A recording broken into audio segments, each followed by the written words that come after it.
Now, when you are looking for clients, it's important to realize that anyone who does not have an SSL certificate on their site and accepts any type of information on their website, whether it would be an opt-in form, a reservation form, a contact form, and at the top of the list, a checkout form, right? Something to buy, right? Make a payment, a checkout, whatever.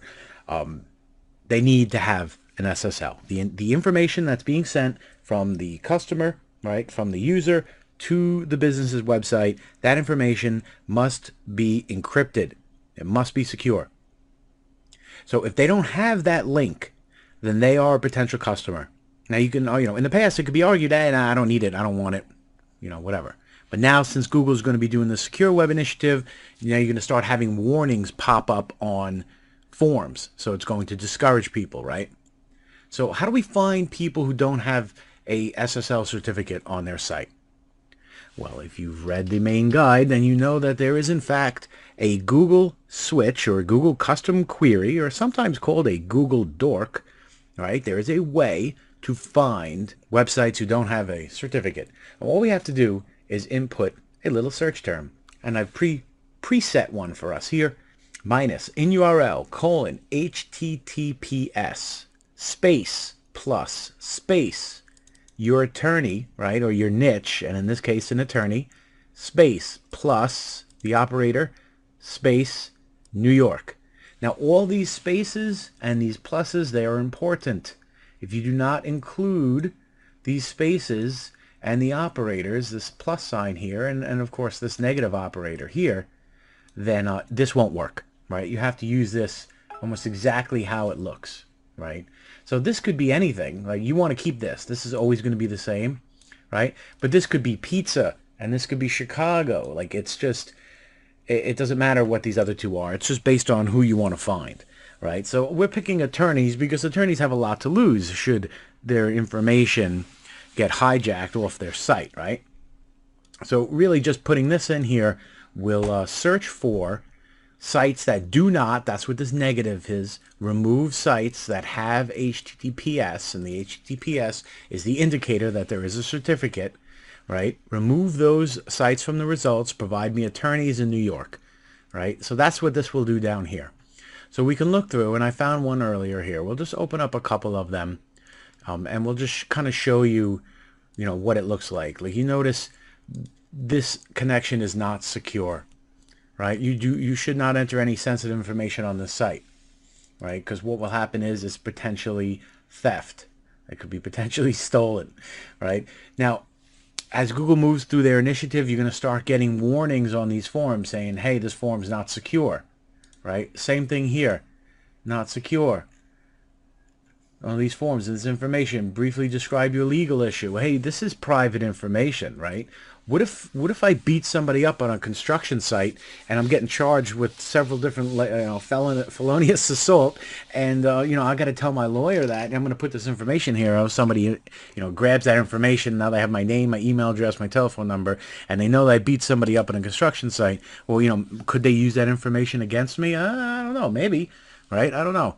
But point here is not what would happen with the information, is what could happen with compromised information.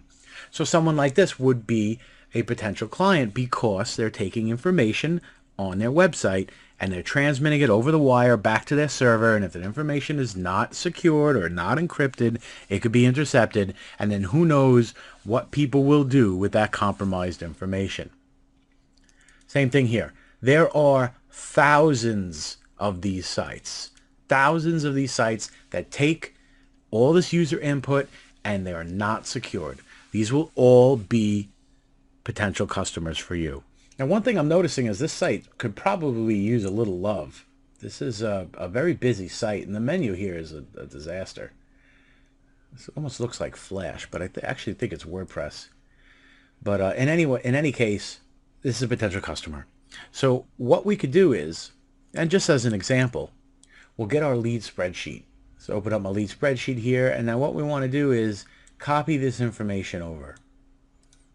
All right, so we know this is a law firm, right? So we'll put in the business name. We'll copy their website. Copy their website. If you dig long enough, you'll find an owner, right? And you can put the owner on there. For now, we don't have that, but we can get their contact information. So you go through, get their information, copy it over. You can use sites like manta.com to go through, find an owner of this. I mean, the guy's name is probably Mike Williams, and it's probably right on the website somewhere. Yeah, Joseph P. Williams. There it is, right? So Joe Williams, right? Get the street in there, the city, get all your information in there, find out an email address. Now, if you can't find an email on their website, you can contact them and ask for them, ask them for that email address. Hey, I'd like to submit a proposal for your consideration, is something that you might say either on the telephone or in an email. On their contact form. I'd like to submit a proposal for your consideration. This is very important. You should know about this upcoming change in Google in 2018. And once you get that email address, you can then follow up with your email templates and then run a sales process. Do this 100 times. Get 100 leads into this lead spreadsheet. Once you have 100, then work that list to death. Contact everyone on that list until they say no or until they buy. Right? Once you exhaust your list of 100, work on the next 100. Right? And keep doing that. This is a numbers game. The more people you contact, the more success you'll have, the more clients you'll book, the more contracts you'll get. Right? Persistence is key here. I don't want to hear any stories about you doing this just a handful of times and not getting any results, because that's could potentially be the experience you'll have if you are not persistent, and particularly if you do not follow up. You must follow up. Do not reach out to one person once and then expect them to just fall on you. Sometimes it does, right? Sometimes people are hot to trot. Your timing's right. They're looking for this. They understand what the problem is. They understand that they need it, and they come right back at you saying, hey, I need to buy this, right? But most people do not do that, and most people will not stop what they're doing during the day to address your concerns that you're putting in front of them. That's just not how people work. You have to break into their day. You have to get them to understand what the problem is, get them to agree that they have the problem, and then get them to agree to get started to buy, right? So the only way to maximize your return on your efforts here is to follow up and be persistent and get in front of people, whether that be, digitally or personally. That's up to you. Right? Getting the top of mind for people and for your potential clients and prospects. Let them know they have this problem and ask them to buy.